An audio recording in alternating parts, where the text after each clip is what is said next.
자, 오늘, 음, 3주차 쇼펜하워, 네, 총 44주차. 당신의 인생이 왜 힘들지 않아야 한다고 생각하십니까? 우리 인생은 항상 힘들어야 그게 디폴트인가 봅니다. 에, 많은 연자들이 다 그렇게 이야기하는 걸 보면 이 사람들이 허투루 평생을 공부를 하신 분들인데, 허투루 하신 얘기들은 아니시겠죠, 뭐. 자, 발제를 해보겠습니다. 쇼펜하우는 1788년, 네, 부유한 상인의 아들로 태어났고요. 예나 대학 철학 박사를 수여하셨고, 30살에 그 유명한, 저도 몇 번 도전했지만 아직도 다 읽지도 못한 의지와 표상으로서의 세계를 주관을 했고, 계속 뭐, 전혀 세상에 반응이 없었다고 하죠. 나이 60 넘어가지고 이제 에세이 냈는데 그게 이제 잘 팔리면서 이 책까지 덩달아 이제 세상에 이제 회자되는 계기가 되었다고 합니다. 네, 그리고 72세, 1860년에 이제 또 사망을 하셨고요. 32페이지에 현명할수록 명예와 체면이 얼마나 가벼운지를 안다. 뭐 이렇게 되어 있습니다. 명예와 체면, 기이하고 미개하며 우습기 짝이 없는 인생에서 가장 쓸모없는 규범, 그것들은 인간의 본성과도 거리가 멀고 본질과는 더더욱 가깝지 않으며 정상적인 인간관계에서는 절대로 파생될 수 없는 편견의 악습이다라고 이렇게 이야기를 하고 있는데요. 뭐좀 반론이 됐더라고요, 저는. 명예와 체면이 없는 사회가 무법한 사회가 되지 않을까요? 쇼펜하우어는 명예와 체면은 정말 하찮은 거다라고 이야기를 하지만 네. 명예와 체면이 있어야 또 이 사회 자체가 형성이 될 거라고 저는 확신하고요. 왜냐하면 이 명예나 체면은 더 잘나고 싶고 세상과 조화를 이루고 싶은 이런 본능이고 인간이 신이 우리한테 부여한 속성이잖아요. 동물에는 없는. 네. 쇼펜하우어는 아마 한쪽 면만을 좀 부각해서 본 거죠. 너무 명예와 체면으로 이렇게 가식적 행동을 하는 거에 대한 비판이긴 한데, 그래도, 네, 명예와 체면이 적절하게 이루어져야 한다. 이렇게 말씀을 드릴 수 있습니다. 32페이지에 나라는 실체적 가치보다 타인이 내리는 평가가 진실에 더 가깝기까지 하다는 현대 사회의 체면 중시 발상을 어떻게 이해해야 할지 모르겠다. 뭐 지금 같은 내용들을 계속 이야기하고 있죠. 예.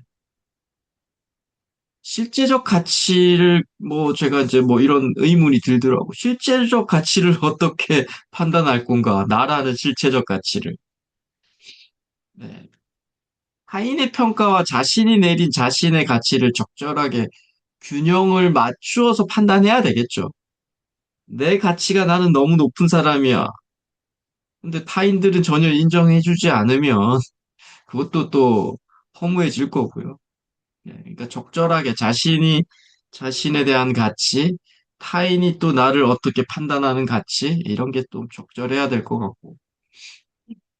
또 한편으로 이런 생각도, 그러면 현자라는 사람들은 가치 있고, 범부라면 가치가 없을까? 예. 인간의 욕망을 우선시하는 에고적 차원에서 보면 그럴 거예요. 세상에 영향력을 미치는 사람은 가치 있고, 그렇지 않은 사람은 가치 없다. 그런데 그냥 이런 생각이 들었어요. 500년 된 은행나무와 길거리의 잡초가, 길거리의 잡초가 다른 가치인가? 인간적인 시각이죠. 그거는. 근데 우주적 관점이나 신의 관점에서는 그냥 순환의 과정이죠. 이런 잡초가 500년이 되고, 500년 된 잡초, 나무가 또 잡초로 떨어진 잎이 또 잡초로 이루어지듯이 순환의 과정이란. 네, 33페이지에 네. 그 옛날 무시무시한 힘을 자랑하는 야만족 장수가 로마의 사령관에게 결투를 벌여 전쟁을 종결짓자고 제안하자 블레블레 사령관은 차라리 나무에 목을 메고 말겠다고 답한다. 국가의 운명이 걸린 전쟁터에서 군인으로서 자신의 체면과 명예 따윈 나무에 걸린 시체만도 못하다고 여긴 마음 씀씀이었다. 쇼펜하우어는 여기서 계속 체면과 명예는 하찮다라는 것을 설명하기 위해서 또 이런 일화도 또 언급한 거죠. 예. 뭐 어떤 전쟁에 나갔는데 어떤 야만족 장수가 너랑 나랑 싸워서 이 전쟁을 종결짓자라고 하니까 그 로마의 장수가 나의 체면과 나의 명예로 인해서 국가의 어떤 장래를 결정하는 건 말이 안 된다. 너의 결투를 받아들이지 못한 건 내 체면이 좀 뭐 명예가 떨어질 수 있어도 그럴 수 없다. 뭐 이런 식으로 명예와 체면이 하찮다. 이런 얘기를 하는데 뭐 제가 이게 지금 확신하진 않는데 아직 사유의 양이 조금 부족한데 그 야만족 장수의 입장에서는 보면 그러면 자신의 명예와 체면을 걸고 자신의 국가를 구하겠다는 생각이잖아. 그죠? 로마의 사령관 입장에서의 자신의 체면과 명예지만 야만족 장수 입장에서도 자신의 명예와 체면을 걸고 국가를 한번 구해보겠다라고 이야기하는 거잖아요. 네. 그래서 결국 관점이 세상을 보는 관점, 나만의 입장이 아니라 상대방의 입장에서도 끊임없이 바라볼 수 있는 힘. 뭐 요즘 뭐 심리학에서 말하는 메타인지죠. 33에서 34페이지에 소크라테스는 논쟁을 하다가 무식한 시민들에게 얻어맞는 일이 다반사였다. 그는 단 한 번도 그런 자들을 고발하지 않았다. 블레블레. 청년에게 발길질을 당했고 주변에서 고소하라고 했지만 망아지와 부딪혔다고 망아지를 고발하는 철학자가 어디 있는가 이렇게 말을 했고 자신을 음해하는 유명한 철학자를 보고 아니야. 그가 말하는 사람은 내가 아니야. 나는 그런 짓을 해본 적이 없는 걸이라면 무시했다. 뭐 이런 뭐 요즘 뭐 현상에서도 많이 나오죠. 뭐 똥이 무서워서 피하냐, 더러워서 피한다. 뭐 이런 뉘앙스의 문장이고요.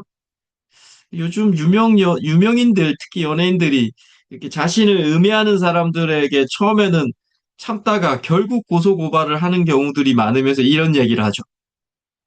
음해가 진실로 둔갑해. 자신은 괜찮지만 자기 주변에 있는 가족들이 이런 음해로 인해서 고통을 받는다. 그래서 나는 바로 잡으려고 한다라고 이렇게 이야기를 하고 있죠. 한 번 더 들어가서 제가 사유를. 그러면 불편함을 참고 견디는 태도와 진실을 바로잡는 태도, 뭘 택할 거냐? 이런 이 둘 중에 택해야 한다면 어떤 판단의 근거로 둘 중에 하나를 택해야 되느냐? 그냥 소크라테스처럼 참아야 하느냐? 아니면 요즘의 유명인들처럼 고소고발을 통해서 진실을 바로 잡아야 하느냐? 어려운 문제죠. 어렵다기보다도 생각해야 할 문제라는 거죠. 근데 또 어떻게 보면 되게 간단하죠. 이 판단의 근거는 결국은 나한테도 이롭고 너한테도 이로운 그것을 택하는 거예요. 적절한 지점. 네.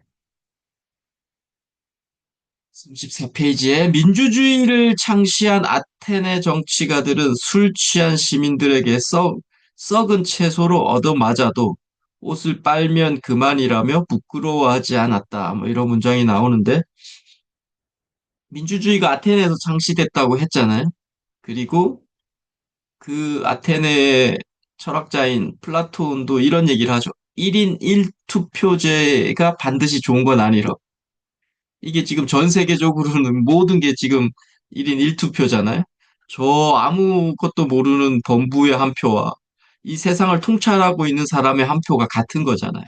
제가 볼 땐 조금 문제도 있잖아요. 따져보면, 그죠? 어떻게 보면 되게 인기 투표식의 이런 민주주의가 이렇게 장착되어 있는 거죠. 그래서 플라톤은 끊임없이 철학자가 리더가 되어야 한다고 말합니다.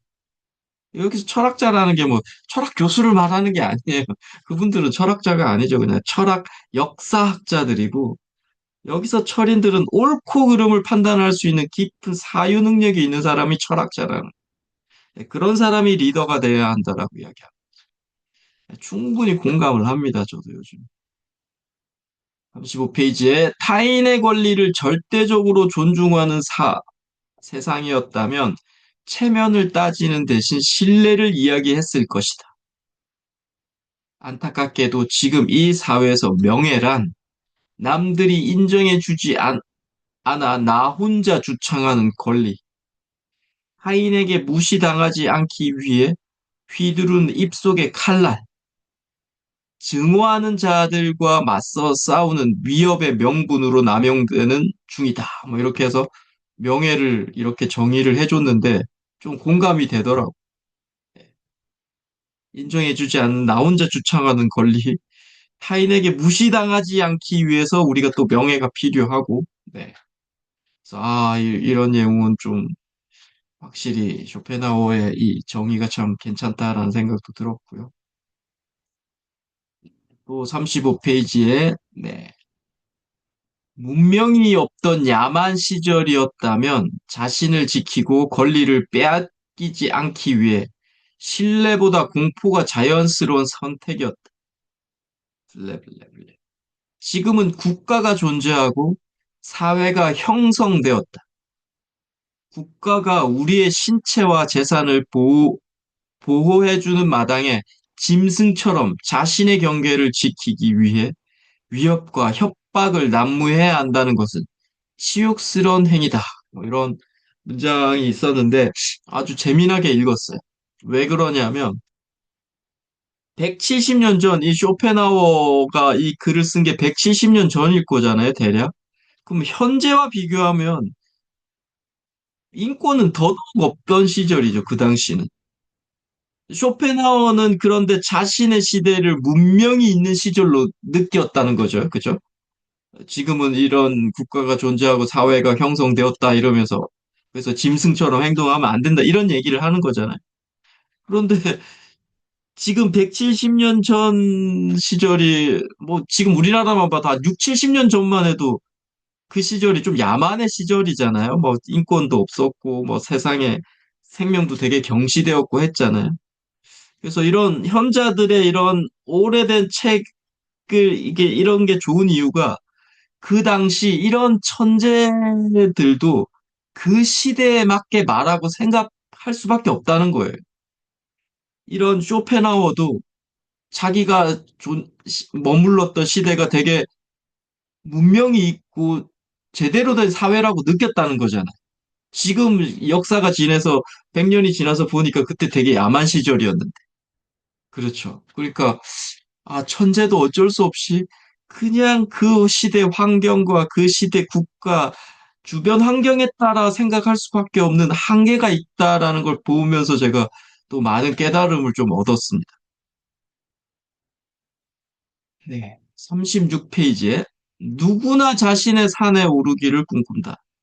등산의 기쁨은 정상을 정복했을 때일 것이다. 그러나 최상의 기쁨은 험준한 산을 기어 올라가는 순간에 있다. 길이 험할수록 가슴이 설렌다. 인생에서 고난이 사라졌다고 생각해보라. 그보다 삭막할 수는 없으리라. 뭐 니체의 책에서도 그렇고 스토아 철학에서도 그렇고 너무나 많이 나오는 얘기죠. 많은 현자들이 계속 곤란 속에 고통 속에서 살아라고 이야기를 하는데 이분도 똑같은 얘기를 하고 있는 거죠. 네. 길이 험할수록 설렌다 가슴은 뭐 이렇게 고통 속에서 살고 추위에서 살고 네 불행 속에서 살라고 지금 이야기하고 있는 거예요. 37페이지에 산에 오르고 싶다면 블레블레블레 묵묵히 걸음을 옮겨야 한다. 너무나 평범한 방법이지만 이것이 산을 무사히 정복하는 최고의 방법. 뭐 우리가 매일 쓰는 얘기잖아요. 근데 좀 묵직하게 다가오죠. 이 쇼펜하우어가 천재기 때문에. 네. 38페이지에 인생에서 가장 큰 고난은 우리가 얻고자 노력하지 않는 데 있다. 무언가를 얻기 위해 장애물을 뛰어넘거나 치우려고 하지 않았다는 데 있다. 그것이야말로 우리의 앞날을 가로막는 고난의 정체다. 예. 그러니까 무언가를 얻고자 노력하라는 얘기잖아요. 뭐 거의 모든 책에서 말하는 그런 얘기잖아요. 여기서 뭘까라는 생각도 하게 되더라고요. 쇼펜하우는 지적하지 않았지만 저는 지적할 수 있죠. 세상을 이롭게 하는 이타적인 그것이 무언가예요.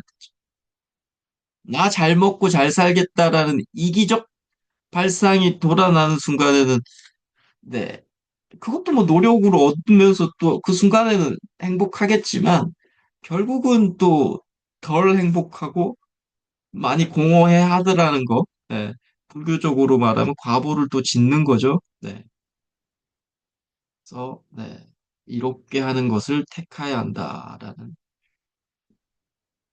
38페이지에 또 신념을 그대의 양식으로 삼아라. 육신의 굶주림으로 고통받지 않게 되리라. 신념을 잃은 인간처럼 불행한 인간은 없다. 실패하고 낙오하는 자들은 대개 참을성이 부족하거나 신념을 갖지 못하고 이리저리 흔들렸던 사람들이다. 네. 저도 되게 신념에 대한 얘기를 뭐 경영서를 쓸 때도 참 많이 언급했습니다. 그래서 예전 뭐 그때만 해도 불과 몇 년 전만 해도 이 신념은 무조건 좋은 거라고 생각을 했어요. 신념은 우리를 또 움직이게 하잖아요. 이 신념이 명료하신 분들은.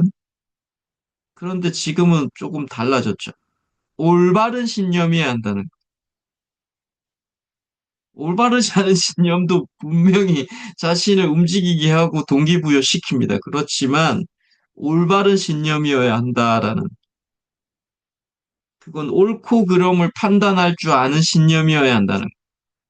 위선자들의 말을 따르는 것, 이런 것이 신념이 아닌데 지금 세상은 그런 것도 신념이라고 생각을 하시죠. 그래서 되게 좀 많이 우울할 때도 있죠. 네. 38에서 39페이지에 시간이 언제나 우리를 기다려 줄 것이라고 착각하지 말라. 게을리 걸어도 언젠가는 목적지에 도착할 날이 오리라고 기대하지 말라.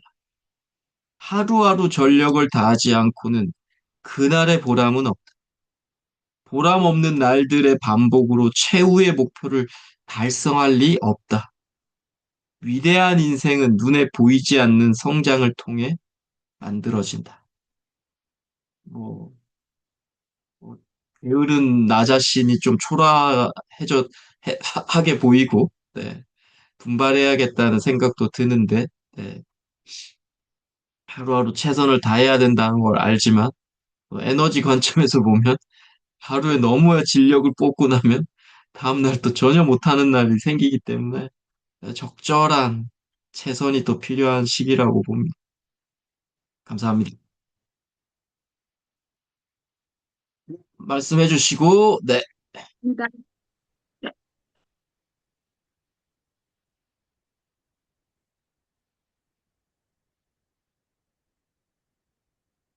현명할수록 명예와 체면이 얼마나 가벼운 것인지를 안다. 이렇게 제목을 글을 쓰셨는데 아까 작가님께서 말씀하신 적절해야 된다고 이렇게 얘기하셨고, 네.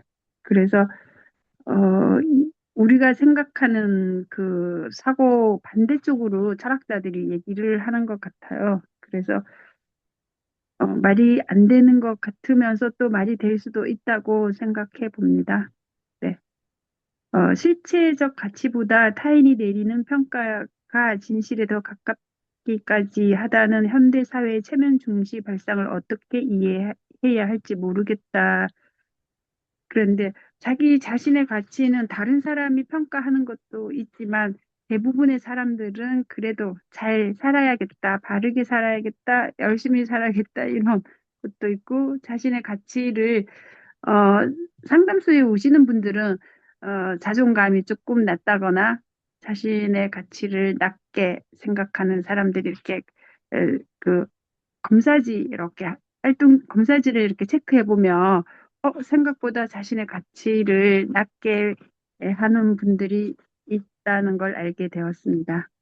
그다음에 어, 옛날에 옛날 무시무시한 힘을 자랑하는 야만족 장수 이런 얘기하면서 차라리 내 나무에 목을 메고 말겠다. 네. 그래서 명예와 체면, 네.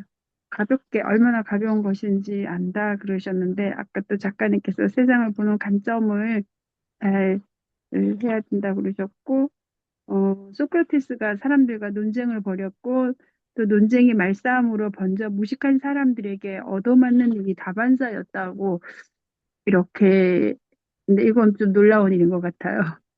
무식한 사람들에게 어, 그래서 소크라테스는 시민들 고발하지 않고 또 망아지와 부딪혔다고 망아지를 고발하는 철학자가 어디 있는가라고 이제 사람들을 만류했다는 이런 생각들을 보면서 아, 현자들은 이렇게 하는구나. 이렇게 생각도 했고요. 아니야. 또 그가 말하는 사람은 내가 아니야. 나는 그런 짓을 해본 적이 없는 걸 이렇게 무시했다고 하는데 우리가 살아가면서 이런 것 좀 배운다면은 이렇게 억울한 일 당하거나 이렇게 이런 일 있을 때 이런 방법으로 대응하면 삶에 도움이 되겠다 생각했습니다. 그리고 이제 넘어가서요. 누구나 자신의 산에 오르기를 꿈꾼다. 네, 누구나 산에 오르기를 꿈꾼다. 그랬고 등산의 기쁨은 정상을 정복했을 때 일일 것이다. 때일 것이다. 그런데 봄 되면 등산을 좀 해야겠다 이런 생각을 하게 되었습니다. 그리고 산에 오르고 싶다면 남을 떠밀어서도 안 되고 자기 능력보다 무리했어도 안 된다 이런 얘기도 하면서 인생의 정상 이걸 또 산에 비유하지 않으셨나 이런 생각도 들었고요. 성공에 집착하는 사람일수록 타인의 성공을 시기한다. 네, 시기 끝에 헛소문을 퍼뜨리고 중상모략을 시작한다 그랬는데 요즘 현대사회 정치판에서 이런 것이 보이는 것 같다고 생각이 갑자기 들었습니다. 그 다음에 넘겨서요. 음, 인생에서 가장 큰 고난은 우리가 얻고자 노력하지 않았다는 데 있다. 그래서 아까 작가님께서 적절한 최선 필요하다 그러셨고 최선을 다하라, 최선을 다하자 뭐 이렇게 막 책상 앞에 붙여놓고 살고 이러다가 너무 최선을 다하지 마, 적절히 해, 적당히 해 이런 또 반대쪽으로 한 번은 엎었다가 뒤집었다가 이런 논리를 얘기하는 것 같았습니다. 여기까지 하겠습니다. 수고하셨습니다. 그러면 또 쓰신 내용, 네, 낭독하는 시간을 한번 가져보겠습니다. 네, 한번 읽어주시죠. 작가님이 글 써놓으신 것도 짧은 글 있던데요.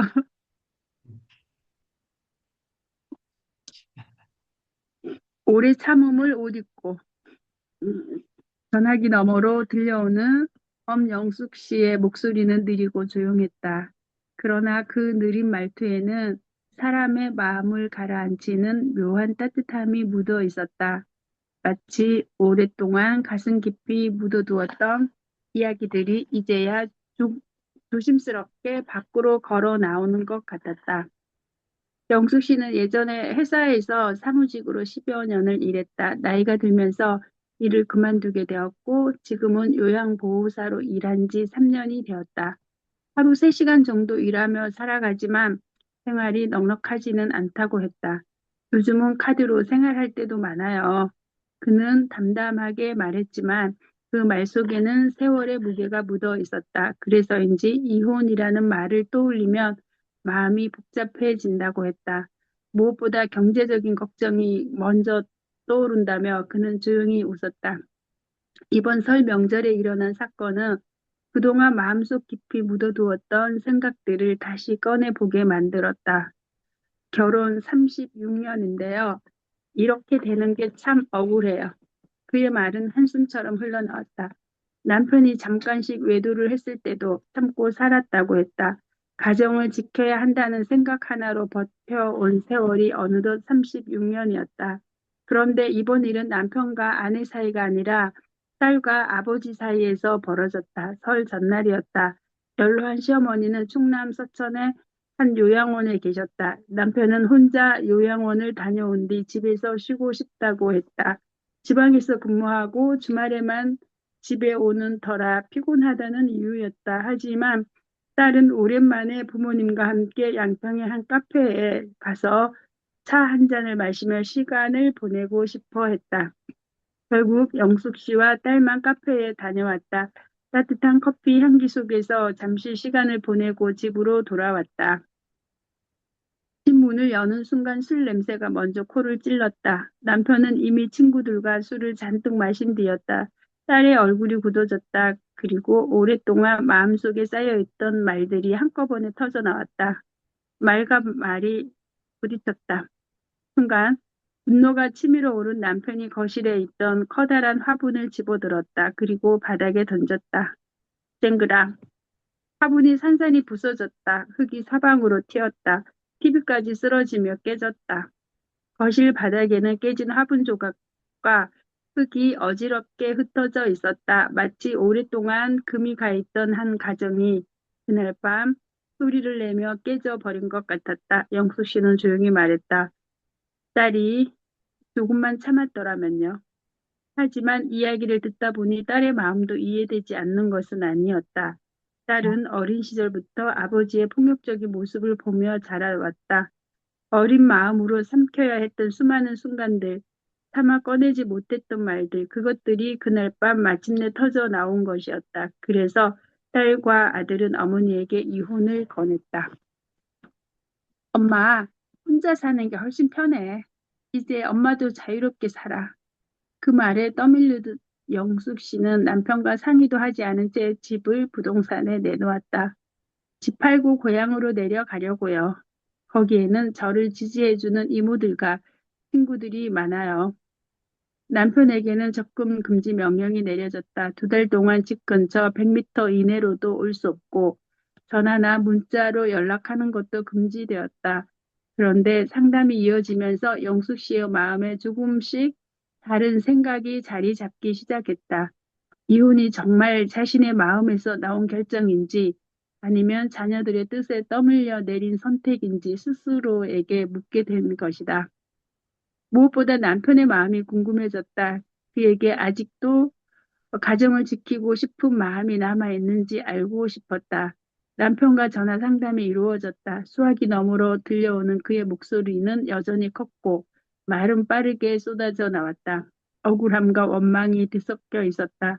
그러나 마지막 남긴 말은 뜻밖이었다. 어떤 일이 있어도 가정은 지키겠습니다. 그 마음 변함없습니다. 그날 이후 그는 좋아하던 술도 끊었다고 했다. 남편 이야기를 하던 영숙 씨는 문득 웃으며 말했다. 우리 남편이요. 가정에 잘못한 것 많지만 그래도 송기술 하나는 정말 좋아요. 최고예요. 그 말 속에는 세월이 흘러도 완전히 사라지지 않는 어떤 정이 남아 있었다. 며칠 뒤 상담소를 찾은 영숙 씨 얼굴에는 환한 미소가 번져 있었다. 상담 받기를 참 잘했어요. 남편이 한 달 뒤에 지방 일을 마치고 올라와요. 그때 같이 와서 상담 받으려고요. 잠시 생각하더니 덧붙였다. 서로 몰랐던 마음도 더 알아가야 할 것 같아요. 그의 얼굴에는 긴 겨울을 지나 봄을 기다리는 사람처럼 잔잔한 빛이 떠올라 있었다. 성경은 이렇게 말씀한다. 그러므로 너희는 하나님의 택하신 거룩하고 사랑받는 자처럼 긍휼과 자비와 겸손과 온유와 오래 참음을 옷 입고 누가 누구에게 불만이 있거든 서로 용납하여 피차 용서하되 주께서 너희를 용서하신 것 같이 너희도 그리하고 이 모든 것 위에 사랑을 더하라. 이는 온전하게 매는 띠니라. 골로새서 3장 12절에서 14절. 가정은 완벽한 사람들이 모여 이루어지는 곳이 아니다. 서로의 부족함을 오래 참음으로 덮어주며 다시 사랑을 배워가는 자리일지도 모른다. 그날 상담소 문을 나서던 영숙 씨의 얼굴에는 환한 미소가 번져 있었다. 문득 그날 밤 깨져버린 화분이 떠올랐다. 산산이 부서졌던 화분처럼 이 가정도 끝난 것처럼 보였다. 그러나 하나님은 깨진 자리에서도 다시 사랑을 심고 계신 것 같았다. 어쩌면 그 가정에도 이제 천천히 봄이 오고 있는지 모른다. 잘 읽었습니다. 수고하셨습니다. 네, 고생하셨습니다.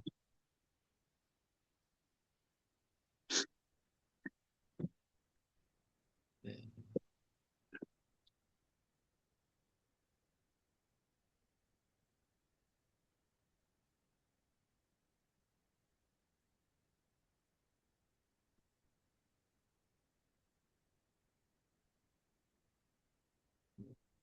너무 내용 자체가 그 갑자기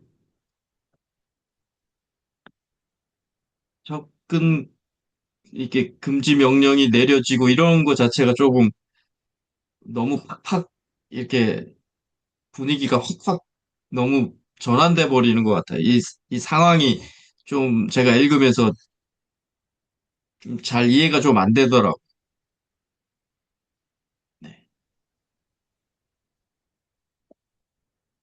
처음에 딸과 네, 딸과의 문제인데 뭐 어떤 식으로 했기에 이렇게 뭐 갑자기 이렇게 100m 이내도 올 수 없고 또 그러다가 갑자기 또 남편이 술도 갑자기 36년 동안 안 했던 걸 끊었고 이러니까 좀 이게 좀 해석이 그냥 제가 볼 때는 조금 이게 좀 공감하기가 예, 좀 쉽지 않았다고 느껴지죠. 약간 그냥 좀 만들어졌나? 이런 생각이 들, 실제 들고. 상담 한 달 동안 했던 상담입니다. 아니, 그러니까 그걸 뭐 충분히 소장님이 그 하신 건 알겠는데, 글에서는 읽을 때 네. 갑자기 36년 동안 아무런 변화가 없다가 이렇게 한 번에 이렇게 변화가 된 게 갑자기 이혼을 한다고 했기 때문에 이렇게 된 네, 건가? 네, 네. 집도 내놓고 이혼한다 그러고 또 접근 금지도 되어 있고 접근 그렇게 금지된 표현해 주시는 게 맞아요. 네. 제가 독자로서 이해가 안 가는 게 그런 거죠. 그러니까 음, 그동안에는 이런 게 없었는데 이 딸과의 어떤 그 이야기 내용도 조금 여기 표현되면 더 좋겠죠. 아니 제가 볼 땐 남편이 전혀 문제가 없어 보이는 거예요. 그냥 이 글에서는 문제가 전혀 없다는 게 아니라 그냥 힘들게 휴가 보내고 친구들하고 와서 술 한잔 먹고 딸과 엄마는 카페에 왔는데 집에 오니까 술 냄새가 났는데 그거에서 그냥 뭔가 갑자기 이렇게 화가 났다는 거잖아요. 그 딸이 무슨 말을 했는데 그게 무슨 말을 했는지가 저도 좀 궁금하기도 하고 그런 상황에서 어떤 이제 뭐 이렇게 닫게 무시고 했기 때문에 이제 이 접근 금지 명령이 내려졌는지 뭔가 좀 뭐 상황이 있었을 거라는 거가 있죠. 그래야 이제 좀 독자로서 읽을 때 아, 이렇게 됐구나.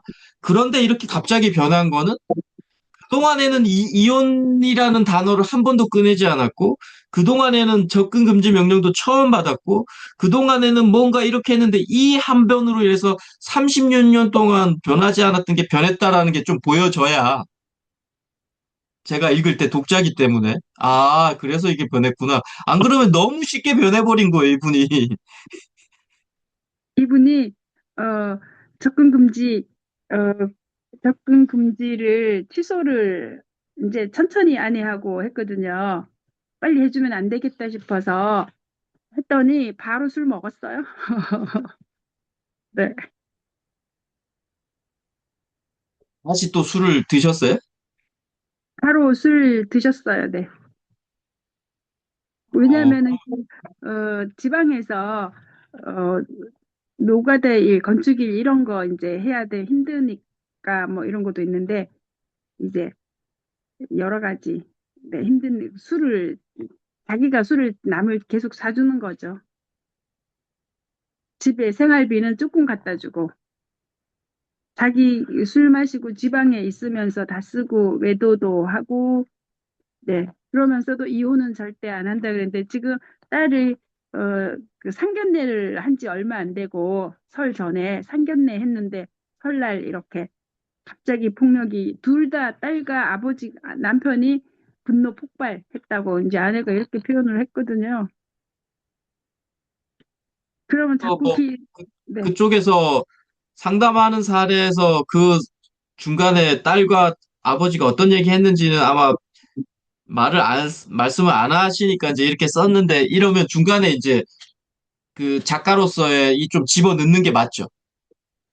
네, 이렇게까지 부딪혔다는 얘기는 어떤 대화를 좀 집어넣어 줘야 아, 이렇게 됐겠구나. 이런 얘기가 딸이 뭐 갑자기 자기 아버지한테 정말 불효다운 단어를 뭐 했거나 그 딸도 여기 내용 보면 오랫동안 참고 있었다는 거잖아요. 자제분들이. 그러니까 그런 참고 있었다는 건 아는데 그 순간에 딸이 어떤 얘기하고 또 아버지가 어떤 얘기를 하면서 이제 실질적으로 오갔던 대화 내용이라든지 누가 봐도 패륜적 어떤 대화 내용이었을 확률도 많으니까 그런 내용이 조금 들어가 주면 아, 이렇게 해서 이제 이분은 다 집어 던지셨구나 했는데 저는 개인적으로는 아니 힘들게 고생하시는데 카페 안 갔다고 해서 카페 따라자지 않고 집에 와서 술 한 잔 먹은 게 이렇게까지 큰 일일까? 그러니까 그 내용이 없어서 제가 이런 생각을 한 거겠죠. 네. 딸과의 이 아버지와 부딪히는 내용이 있었으면 아 이게 좀 딸이 이런 얘기했는데 아버지가 너무 좀 격한 얘기를 하시네. 그러니까 딸도 그동안 30 몇 년을 참아 오셨는데 이런 얘기 들으니까 그냥 딸이 폭발해서 이렇게 됐고 또 이분이 이제 그 화를 못 참고 그냥 또 막 다 깨부시면서 이제 뭐 폭력이 있었다니까 뭐 딸을 뺨을 때렸다든지 뭐 이렇게 되면서 이제 접근 금지도 받았고 뭐 이런 내용이 조금 더 있으면 네 훨씬 좀 공감이 되겠죠. 아 그렇게 됐겠구나. 때리지는 않았다고 들었거든요.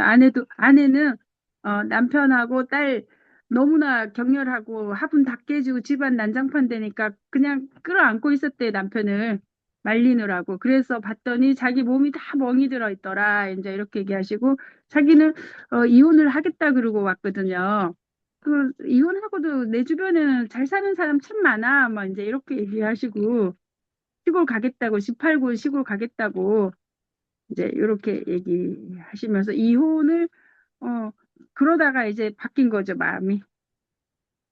내가 이혼하면 내가 손해겠다. 딸은 시집 가버리고 없고 아들은 이미 독립했고 이러면은 나 혼자서 경제적인 부분 때문에 어, 경제적인 부분 때문에 내가 혼자 살아갈 자신도 없고 36년 동안 힘들었던 거 이렇게 억울하게 딸하고 싸운 것 때문에 엄마가 이혼하는 거 이것도 억울하고 원망스럽고 조금만 참았더라면 그랬는데 이제 36년 동안 딸은 30년 동안 참은 거라고 이제 남편이 이 아내에게 딸이 좀 참았더라면 이렇게 방향을 잘못을 책임을 다른 사람한테 딸에게 돌리니까 딸은 30년 동안 참았다가 폭발한 거다 이렇게 하니까 남편이 아무 말 못하고 이제 다른 얘기했다 이런데 요분들이 4월 달에 이제 진짜 부부 상담하러 오실 거라고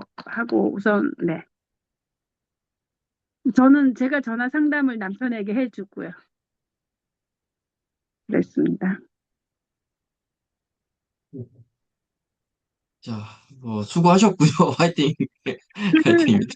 독자가 읽을 때 잘 못 알아듣게 해서 죄송합니다. 아니, 제가 뭐 죄송할 건 아니고 어차피 지금 계속 배워나가는 입장인데 말씀을 좀 드리는 게 맞으니까. 네. 감사합니다. 뭐 예를 들자면 앞에 이런 부분은 어떻게 보면 없어도 되는 부분이에요. 이런 부분들은 좀 격가지라고 느껴지더라고요. 네, 그러니까 필요한 것도 있는데 또 필요 없는 부분들도 또 좀 보이니까 핵심은 그러니까 이 분들이 지금 이 지금 분들은 이제 행복하신 거죠. 이제 잘 가시는 거죠. 이혼 안 하고.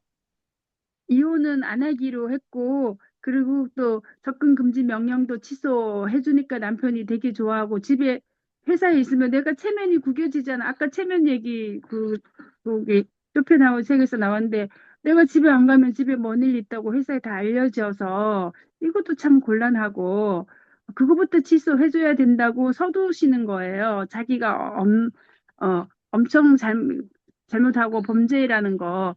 그 사실을 인지 안 하고 이승도 갖고 나를 구치소에 아니 유치장에 하룻밤 가두고 이렇게 수갑을 채워서 이렇게 나를 그렇게 하느냐고 그러면서 아내하고 저랑 아내도 무서워가지고 조금씩 천천히 해야 되겠다 이렇게 하고 집에 온다고 혈압약 가질러 집에 온다고 했을 때도 다른 사람이 가져가고 이렇게 되게 무서웠다. 아직은 남편을 가까이 하고 싶지 않다. 시간이 좀 더 필요하다 이러셨다가 이제 마지막 며칠 전 상담에서는 이제 무서운 건 없어졌어요. 이제 이렇게 얘기하셨어요.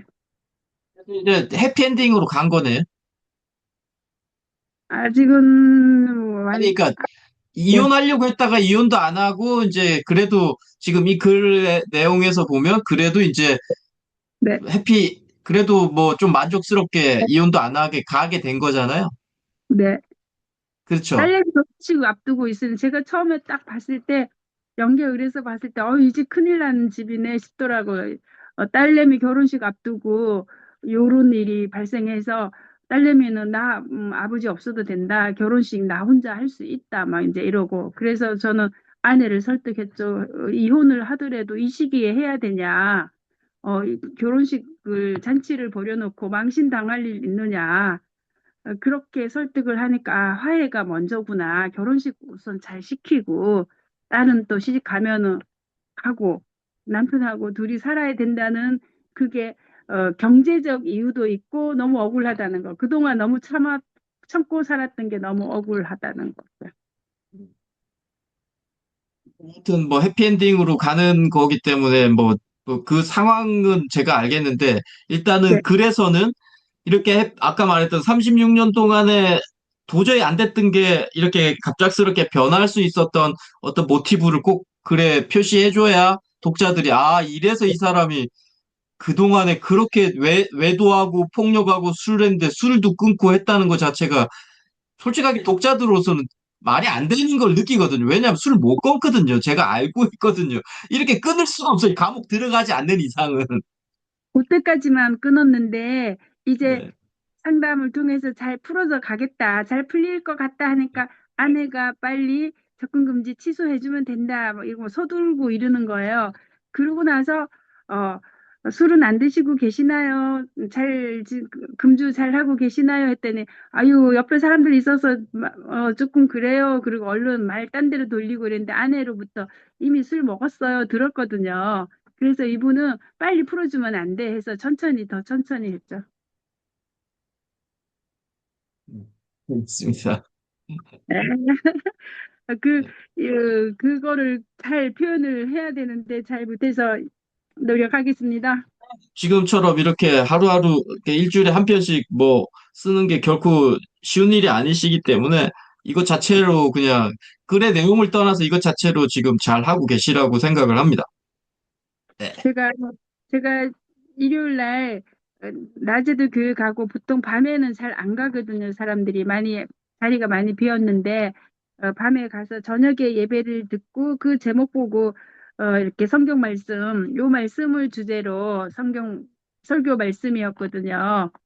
저번에도 그렇게 한번 설교 말씀 듣고 거기서 힌트 얻고 상담하고 또 이렇게 연결해서 그렇게 해봤습니다.